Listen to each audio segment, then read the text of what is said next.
மாவட்டம் தாராபுரம் அருகே சாலை விரிவாக்க பணிக்காக தோண்டப்பட்ட பள்ளத்தில் தவறி விழுந்து இருவர் உயிரிழந்த நிலையில் சம்பவ இடத்தில் ஆட்சியர் நேரில் ஆய்வு செய்து வருகிறார். இது தொடர்பான முழு விவரங்களோடு இணைகிறார் நமது செய்தியாளர் ஜெகதீசன். வணக்கம் ஜெகதீசன், இந்த ஆய்வில் யாரெல்லாம் ஈடுபட்டிருக்கிறார்கள், முழு விவரங்கள்? வணக்கம்.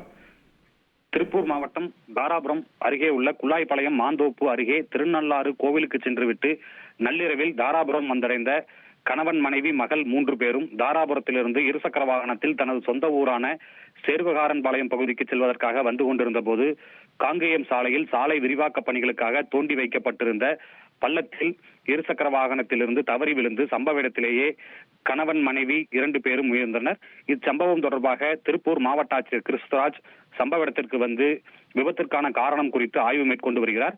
இந்த ஆய்வில் தாராபுரம் காவல்துறை துணை கண்காணிப்பாளர் சுரேஷ் குமார் மற்றும் தாராபுரம் கோட்ட பொறியாளர் ராணி ஆகியோர் இந்த ஆய்வில் உடனிருந்தனர். இந்த ஆய்வின் போது விபத்தில் உயிரிழந்த நாகராஜ் மற்றும் அவரது மனைவி ஆனந்திக்கு தலா 3 லட்சம் வழங்கப்பட்டுள்ளதாகவும் படுகாயமடைந்த மாணவிக்கு 1 லட்சம் ரூபாய் மருத்துவ செலவுக்கு கொடுக்கப்பட்டுள்ளதாகவும் தெரிவித்துள்ளனர். அதைத் தொடர்ந்து ஒப்பந்ததாரருக்கு முறையான நோட்டீஸ் வழங்கப்பட்டுள்ளதாகவும் திருப்பூர் மாவட்ட ஆட்சித்தலைவர் கிறிஸ்துராஜ் தெரிவித்துள்ளார்.